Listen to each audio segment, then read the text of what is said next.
Bonjour, mesdames, mesdemoiselles, messieurs, chers compatriotes guinéens, Nabila et camarades depuis Bruxelles, très bien.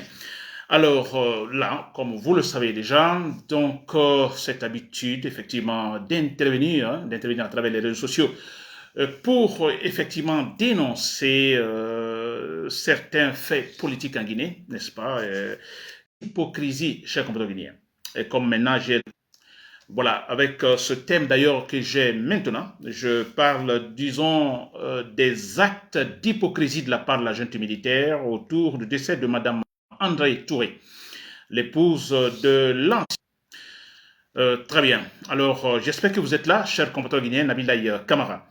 Très bien. Alors, je pense qu'il n'y a pas un problème de connexion et que vous m'entendez aussi, cher compatriote guinéen. Très bien. Alors, je viens donc de donner le thème, hein, disons, de mon direct, cet élément que je vais donc tout de suite analyser, maintenant d'ailleurs, n'est-ce pas?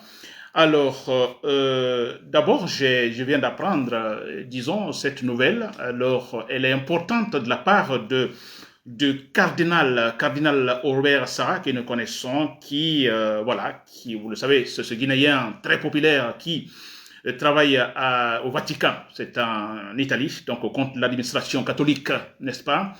Très bien. Alors, il vient d'annoncer, ce Robert Sarah, alors son intention de rentrer en Guinée. Alors, il parle de son intention de rentrer en Guinée. Alors, disons définitivement, cette intention de finalement finir ses derniers jours en Guinée, parce que voilà, il est âgé aussi, n'est-ce pas? Disons, il aimerait passer sa retraite, disons, en Guinée jusqu'à la fin de sa vie. Et pendant cette retraite qu'il aimerait donc passer en Guinée, alors c'est de consacrer tout cela à la prière. Prière pour les responsables guinéens, n'est-ce pas? Il va prier, il va demander Dieu, effectivement, voilà, de donner de la sagesse aux responsables guinéens, n'est-ce pas? Alors, c'est super important, franchement, c'est bien l'idée. Alors, sinon, au Vatican, il est bien, il a tout là-bas, n'est-ce pas? Mais il se dit, bon, écoutez, avant tout, il est guinéen, et qu'en Guinée, franchement, il y a un problème de comportement, il y a un problème de gouvernance, il y a un problème, effectivement, de valeur. Et lui étant un homme de valeur, il était depuis toujours travaillant pour l'Église, pour effectivement alors donner de la valeur, expliquer des valeurs donc qui sont en fait bonnes pour la société. Et c'est une bonne idée qu'il rentre en Guinée et qu'il consacre ce dernier moment de sa vie à la prière, prier pour les responsables de Guinée. N'est-ce pas? Et là, dans cette prière, il demande à Dieu tout simplement de donner de la sagesse aux Guinéens, aux responsables guinéens. Parce que là, il n'y en a pas, vous le savez. N'est-ce pas? Et dans sa prière, qu'est-ce qu'il dit, Robert Sarah, que alors, il est aussi question d'expliquer réellement c'est quoi l'autorité. Une autorité, l'État, disons, politiquement parlant, l'État, alors l'autorité. Hein, il dit, bon, l'autorité, effectivement, c'est pour aider le pays à grandir, et aider les Guinéens à grandir. Donc, dans le sens des valeurs, n'est-ce pas? Et l'autorité, ce n'est pas pour écraser les Guinéens, écraser les citoyens. Ce n'est pas ça le but quand on parle d'autorité. C'est Robert Sarah qui le dit, tout ce temps qu'il passera, donc ce moment de sa retraite, donc sera consacré à la prière, prier pour que Dieu accorde, donne de la sagesse, donc de la compréhension, n'est-ce pas, de la lucidité, effectivement, disons, aux gouvernants, disons, guinéens. N'est-ce pas? C'est très bien. Alors, je remercie, je salue en fait cette intention de la part de Cardinal Robert Sarah. C'est bien parce on en a en fait, effectivement, on en a besoin. Parce qu'il y a tout en Guinée sauf cela. Et si rien ne marche, je le dis à tout moment, c'est parce qu'effectivement, il y a ce problème de comportement, ce problème de valeur. Celui qui vient au pouvoir, alors au départ, on le voit peut-être un peu sage, mais après non, il se dit, bon écoutez, je m'en fous. N'est-ce pas? Il se dit, je m'en fous, et il se lance dans cette fameuse définition, alors qui n'est même pas vraie. La politique, c'est quoi? C'est savoir tromper les citoyens. Alors, une fois qu'un chef, alors, tombe sur une telle citation, alors, c'est fini. Voilà, c'est fini. Au revoir aux valeurs.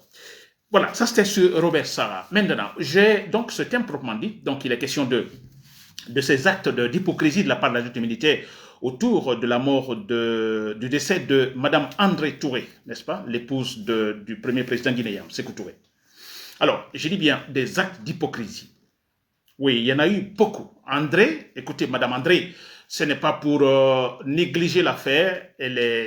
Nous sommes des êtres humains, n'est-ce pas? Elle était la femme de Sékou Touré, n'est-ce pas? La femme de ce grand dictateur guinéen. Alors, il faut se le dire, n'est-ce pas? Appelons les choses par le nom. Sékou Touré était un dictateur. Et pour ceux qui ont des doutes, vous voyez comme Mamadou Doumbouya le fait maintenant. Beaucoup de gens sont arrêtés. Et vous pensez qu'ils sont innocents, vous qui supportez Sékou Touré, vous qui dites que Sékou Touré n'a rien fait. Mais vous voyez comment Mamadou Doumbouya le fait, comment les gens sont arrêtés, comment les gens sont en fait kidnappés, comment ils sont accusés, tués, n'est-ce pas? Alors, vous-même, vous qui dites que Sékou Touré n'avait rien fait, mais vous êtes convaincu maintenant que oui, que beaucoup sont arrêtés et pour des raisons politiques, qui n'ont absolument rien fait. N'est-ce pas? Alors, c'était comme ça au temps de Sékou Touré. Beaucoup étaient arrêtés, des innocents qui n'avaient rien fait et qu'on forçait à travers la révolution, la radio de la révolution, alors torturés pour qu'ils disent, à travers un petit discours pour qu'ils disent oui, je faisais partie du complot. Beaucoup étaient forcés, n'est-ce pas, torturés. Et finalement, quand un discours de tel leader politique ou tel citoyen passe, disons, c'est les ondes de la radio de la révolution, tant de Sékou Touré, on voit ce discours, effectivement, c'est la voix de monsieur. Et écoutez, disant, bon, écoutez, oui, je fais partie du complot. Alors finalement, la population naïve, alors était d'accord avec Sékou Touré que c'était des comploteurs, c'était en fait des ennemis de la révolution. Ce n'était pas pourtant le cas, n'est-ce pas? Et c'est la même chose qui se passe aujourd'hui. Et ce que vous voyez aujourd'hui, n'est-ce pas, c'était comme ça au temps de Sékou Touré. Très bien. Alors, parlons de Madame André Touré. Madame André Touré, écoutez, elle était l'épouse donc du président. Moi, je ne dis pas, je n'ai jamais dit qu'elle cautionne donc les actes de son mari. Non. D'ailleurs, la preuve, quand Lansana Conté est arrivé au pouvoir, il y a eu le coup d'état militaire. Alors, tous ces dignitaires ont été arrêtés de ce temps de Sékou Touré. Tous ces gens ont été arrêtés, ses frères, etc., etc. N'est-ce pas? Beaucoup de ministres, voilà, qui, n'est-ce pas? Ils ont été arrêtés, dont Madame André Touré. Je me rappelle, elle a été conduite même au camp, plutôt à la prison de Kindia. C'était à Kindia, Madame André, en ce moment, tout ce groupe donc des dignitaires ont été conduits à Kindia. Je me rappelle très bien ce moment-là. N'est-ce pas? C'était, voilà. Sékou Touré est décédé le 26 mars 1984. Il y a eu le coup d'État le 4 avril 1984. Donc, je me rappelle, là, quand Mme André a été conduite donc à Kindia. Mais quelques temps après, elle a été, disons, elle, relâchée. Elle a été libérée. N'est-ce pas? Libérée parce qu'on se dit quelque part, bon, elle n'a rien à voir dedans. N'est-ce pas? Elle n'avait pas la main sur la commande, ou disons qu'elle n'avait pas la voix au chapitre, donc auprès de son mari. Elle a été libérée. Nous, condamnons pas cette dame, n'est-ce pas? Mais ce que nous ne pouvons pas comprendre, effectivement, et ce qu'il faut tenir compte également, parce qu'au temps de Sékou Touré, il y a eu beaucoup d'innocents qui ont été tués. Beaucoup de gens ont pleuré, n'est-ce pas, à cause de la politique de Sékou Touré. Donc, disons que la Guinée est divisée. Nous avons, il y a tout un groupe qui se disent que Sékou Touré n'a rien fait, alors que ceux qui ont péri pendant ce temps, qu'ils étaient des traîtres. Alors, l'autre côté, nous avons d'autres sensibilités. Non, écoutez, c'est un dictateur. Des gens, des innocents sont partis, avec les preuves, quand il y a eu coup de Lansana Conté, le camp, vous vous rappelez, les portes du camp Boiro ont été en fait ouvertes. Des prisonniers qui sont sortis, qui sont exprimés, n'est-ce pas? Très bien. Alors, voilà, dans un tel pays où il y a des sensibilités, vous voyez, alors tout est partagé sur le cas Sékou Touré, alors je crois qu'il faut faire attention, n'est-ce pas? Nous devons faire attention en ce moment. Sékou Touré est un grand dictateur. Alors, son épouse est là. Nous ne disons pas que son épouse est décédée, alors qu'il faut croiser les bras. Non, mais c'est bien. Elle est décédée. Un recueillement religieux, c'est bien, n'est-ce pas? Les proches qui seront là pour ce recueillement. Alors, quand on parle de recueillement religieux, il est question, en fait, c'est du deuil. Il est question, effectivement, disons, pour les derniers adieux, n'est-ce pas? Prier. Donc, recueillir, prier l'âme, hein, disons, de la dame, n'est-ce pas? Et pourquoi pas les derniers adieux. Ça, c'est important, c'est bien. Là, on ne condamne pas. Mais écoutez, il ne faut pas aller au-delà. Parce que là, il y a eu au-delà. Il y a eu comportement au-delà, des actes au-delà. Ce que j'appelle ici de l'hypocrisie. N'est-ce pas? On a eu ce recueillement religieux, Mamadou Doumbouya était là, tout ce groupe était là. Et finalement, on tente également de nous faire revenir, disons, certains actes de l'époque de Sékou Touré. N'est-ce pas? Qui peut toucher également des victimes, hein, de Sékou Touré. N'est-ce pas? Bien. Moi, je crois qu'il faut être un pouvoir intelligent, finalement, pour éviter de telles choses. Donc, ils sont allés au-delà. Il y a eu de l'hypocrisie. Alors, j'ai vu ces gens pendant le recueillement religieux, n'est-ce pas? Alors, c'est comme si on avait affaire aux êtres humains, n'est-ce pas? Aux gens très sensibles. Vous les voyez ainsi, la prière, vous voyez, on a affaire aux gens très sensibles, aux gens humains, aux gens qui accordent, disons, de la valeur, n'est-ce pas? À tous les actes humains, surtout quand il est question, disons, des morts. C'était là. Je ne sais pas, vous avez tous vu ce moment de recueillement religieux, n'est-ce pas?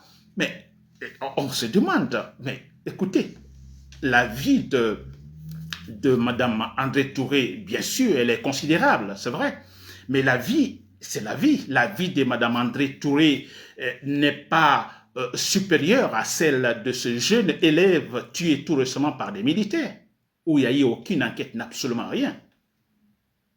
N'est-ce pas? Mais c'est vrai. D'ailleurs, il y a un penseur, un philosophe danois qui le dit. Il dit la vie, hein, ce n'est pas pour résoudre des problèmes, mais il est question que cette vie soit vécue. N'est-ce pas? Qu'elle soit vécue. C'est Kierkegaard qui le disait, c'est un philosophe danois. Je vais dire quoi par là? Mais écoutez, on peut dire que Madame André, qui est décédée, son âge, elle avait plus de 80 ans, n'est-ce pas, je crois. Et donc, disons qu'elle a vécu, elle a vécu. Je ne dis pas qu'il ne faut pas un recueillement religieux, non. Mais attention, je vais parler de l'hypocrisie finalement qui vient après. Madame André, nous pouvons dire, elle est bien partie, plus de 80 ans, effectivement, elle a bien vécu, c'est vrai. Alors maintenant, vous comparez à ce jeune élève, 17 ans, qui vient d'être, le mois dernier, assassiné par des militaires. N'est-ce pas? Et il est question des mêmes personnes, des mêmes responsables, effectivement, qui ont assassiné ce jeune, ou de façon, alors, indirectement, mais qui n'ont pas réagi pour dire, bah, écoutez, alors cela ne se doit pas, un jeune a été tué, un citoyen a été tué, il faut des enquêtes, il faut trouver le responsable et qu'il y ait des sanctions. Et c'est les mêmes personnes qu'on retrouve au moment de recueillement religieux autour, disons, autour de Madame André. Le corps de Madame André. Vous comprenez? Mais alors, qu'est-ce qu'on va dire? Qu'est-ce qu'il faut dire? Par là, moi, ça fait rire. Alors, non seulement il est question d'une dame dont son mari a assassiné beaucoup de gens en Guinée, c'est vrai, je dis bien, on se limite là, l'enterrement c'est bien, le recueillement c'est bien, et puis on ne se sépare, les proches sont là, et puis voilà, c'est fini. Pas d'autre chose, mais c'est clair. Alors, s'il faut faire autre chose, mais alors nous, en ce moment, nous sommes touchés, nous disons, mais écoutez, vous voulez démontrer quoi? Que vous êtes des êtres humains? Que vous ressentez quelque chose, des douleurs quelque part, quand il y a décès? Mais là, on n'est pas d'accord. Ce jeune élève, tout récemment, qu'avez-vous fait, Mamadi Doumbouya? Plus d'un mois maintenant, il y a eu un discours disant qu'il faut mener des enquêtes. Et cette dame, je crois que c'est Madame Traoré, cette dame qui était enceinte, qui a été tuée, qui a reçu une balle, elle est décédée. Depuis ça, jusque maintenant, il y a eu un discours de la part de Mamadi Doumbouya, de ces gens demandant le pourquoi cela, ce décès, pourquoi, qui a tiré. Pourtant, c'est facile de trouver les coupables, mais ils ne l'ont pas fait. La liste est longue. On prend les enfants de Eli Kamano, les enfants de Damaro, nous prenons la dame Oussou Diallo, nous prenons Fonike Mangue, Bilo, Marwan Kamara, Ali Ouba, tous ces gens qui sont pris par ces gens, emprisonnés. Et nous ne pouvons pas parler de leur famille, leur épouse, leur époux, qui souffrent des années sans voir également leur mari, leur frère, leur oncle et autres. Et c'est de la part de ces gens, de ces responsables, qui vont au recueillement de Madame André, n'est-ce pas, pour donner cette intention comme s'ils étaient de bonnes personnes, comme s'ils étaient des gens humains, sensibles. Et ça, c'est de l'hypocrisie. Et autour du décès de Mme André Touré, il y a eu ce qu'on appelle le populisme. Il y a le populisme, et ça ne nous étonne pas parce que dès le départ, ils ont en fait montré le visage de leur politique, c'est-à-dire c'est tout droit vers le sécularisme. Ça ne nous étonne pas. Mais écoutez, il y a eu le populisme aussi, parce que c'est tout ce qu'ils savent faire. Mamadi Doumbouya qui offre des voitures, qui offre des maisons, pour dire, ah mais ils sont bons, il est gentil, c'est comme cela. Et qui va organiser toute une cérémonie, c'est pas pompeuse, autour du décès d'André pour dire, bon écoutez, ils sont gentils, ils sont bons. Ce n'est pas le cas. N'est-ce pas? Alors, Robert Sarah l'a dit au départ, je vais prier pour que Dieu donne la sagesse à Mamadi Doumbouya ou à ses responsables. Et il va prier pour que Dieu puisse mettre une certaine lucidité dans la tête de Mamadi Doumbouya, que l'autorité, ce n'est pas pour écraser les citoyens, l'autorité, c'est pour aider les citoyens à grandir. N'est-ce pas? Je crois que ça c'est très important, cher compteur guinéen. Alors, nous n'hésitons pas, nous n'avons pas peur pour cela. Moi, je ne me gêne pas, Dieu ne me gêne pas qu'on dise, ah écoutez, M. Nabil et Camara, il est question d'un décès, d'une dame qui est décédée. Donc, écoutez, il n'y a pas d'hypocrisie chez nous. Les gens qui se mettent le jour de recueillement, la prière, mais ça, ce n'est pas de la prière, ça c'est de mensonge. C'est de la fausseté. Si Dieu existe, il ne les regarde même pas. Si Dieu existe, je dis bien. Si Dieu existe, n'est-ce pas? D'un côté, vous faites la prière parce que, bon, voilà, montrant que vous êtes sensible. De l'autre côté, vous êtes insensible. Les gens sont tués. Vous ne dites rien. Vous ne faites absolument rien. Et vous êtes là devant Dieu. Mais écoutez, si Dieu existe, peut-il vous écouter? Jamais. Chers compatriotes guinéens, chers soldats patriotes, vous m'écoutez? Alors, pas de pitié, n'est-ce pas? Je pense que cela manque en Guinée. Pas de pitié. Il faut la rigueur partout. Quand on tombera dans cela, une fois qu'on arrivera à ce point, vous verrez comment les choses vont marcher. Je dis bien sans pitié. Alors, sans pitié, il est question de suivre rigoureusement la loi, l'application de la loi. Quand on arrivera à ce point, je vous assure que la Guinée va marcher. N'est-ce pas? Et tant qu'on n'arrivera pas là, non, ça ne va pas. On a un président qui est plutôt lâche, n'est-ce pas? Alors, qui n'a pas de principe, qui n'a pas de caractère, et qui va essayer, voilà, faire des situations pour qu'on dise, alors, il est bien, il est bon, on ne sait pas quoi. Non, on n'a pas besoin de ce président, on a besoin d'un président qui tape sur la table, tant pis les critiques, qu'on dise qu'il est mauvais ou qu'il est bon, c'est pas son problème, il suit la loi. N'est-ce pas? Voilà, cher compteur guinéen, c'était Nabil Camara, depuis Bruxelles. Merci pour l'écoute. Voilà, bonne soirée.